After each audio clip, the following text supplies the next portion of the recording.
Hello my dear students. हमने last lecture में Bernoulli's equation से रिलेटेड कॉन्सेप्ट देखा। बर्नौली इक्वेशन क्या होता है? बर्नौली इक्वेशन जो कि कंजर्वेशन ऑफ एनर्जी पे बेस्ड है।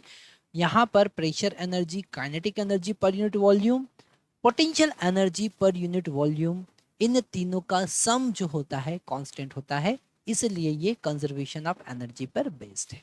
ओके, यहाँ पर हमें कुछ बर्नौलीज थ्योरम की लिमिटेशन देखना होगी। यहाँ पर बर्नौलीज थ्योरम में हमेशा हम बर्नौली थ्योरम कब लगा सकते हैं? जब वो स्ट्रीमलाइन या फिर लेमिनार फ्लो हो।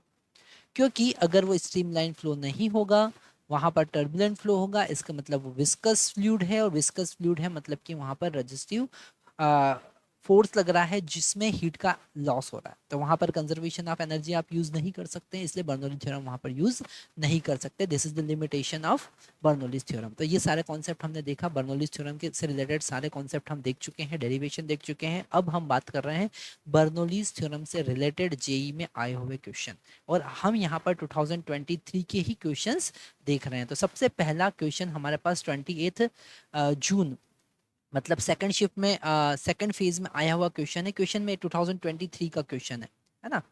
हम यहाँ पर अभी केवल 2023 के क्वेश्चन ही देख रहे हैं। क्यों? क्योंकि वही सफिशिएंट है जिससे हमारे कॉन्सेप्ट क्लियर हो जाएंगे। तो 2023 का क्वेश्चन है ये, जेई 2023 का क्वेश्चन में हमारे पास गिवन है a liquid of density 750 kg पर मीटर क्यूब फ्लो स्मूथली। तो यहाँ पर हमको ये पता चल गया कि स्मूथली फ्लो हो रहा, मतलब आप बर्नौलीज थ्योरम यूज कर सकते हो।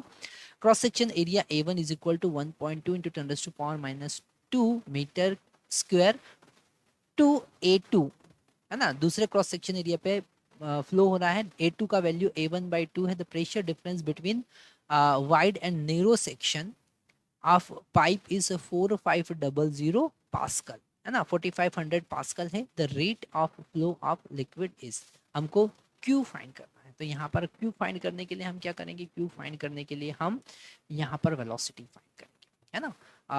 हम फर्स्ट वाले यहाँ पर एरिया की बात करते हैं। थोड़ा सा डायग्राम की हेल्प से समझेंगे तो और इजीली समझ में आएगा। यहाँ का एरिया ज़्यादा, और हॉरिजॉन्टल ट्यूब है ना। कैसा ट्यूब है? हॉरिजॉन्टल ट्यूब है, मतलब इधर एरिया आप कम कर सकते हो। तो यहाँ का एरिया हाफ। तो ये जो है A1 है, और ये A2 है, और A2 का वैल्यू A1/2 गिवन है। ओके, यहाँ से फ्लूइड ऐसा फ्लो हो रहा है। तो यहाँ का वेलोसिटी हमने V1 कंसिडर किया, यहाँ का वेलोसिटी V2 कंसिडर किया। अब V1 का वैल्यू हम फाइंड करेंगे, है ना? अच्छा, यहाँ पर एरिया अगर हाफ हो गया है तो V2 जो होगा वो डबल होगा V1 से। That is continuity equation. हम यहाँ से क्या लिख सकते हैं? अकॉर्डिंग टू कंटिन्यूटी इक्वेशन हम क्या लिख सकते हैं? वेलोसिटी विल बिकम डबल, है यही होता है ना। Continue A1 V1 is equal to A2 V2। Directly आप लिख सकते हैं कि V2 is equal to 2V1 होगा। ये हमने देखा।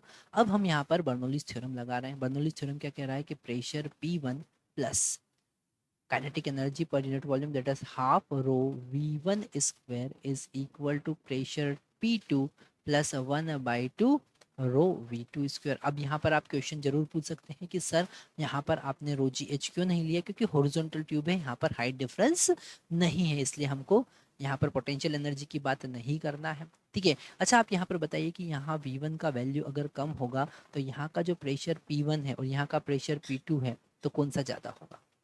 जहाँ वेलोसिटी कम, जहाँ पे काइनेटिक एनर्जी कम, वहाँ का प्रेशर ज़्यादा।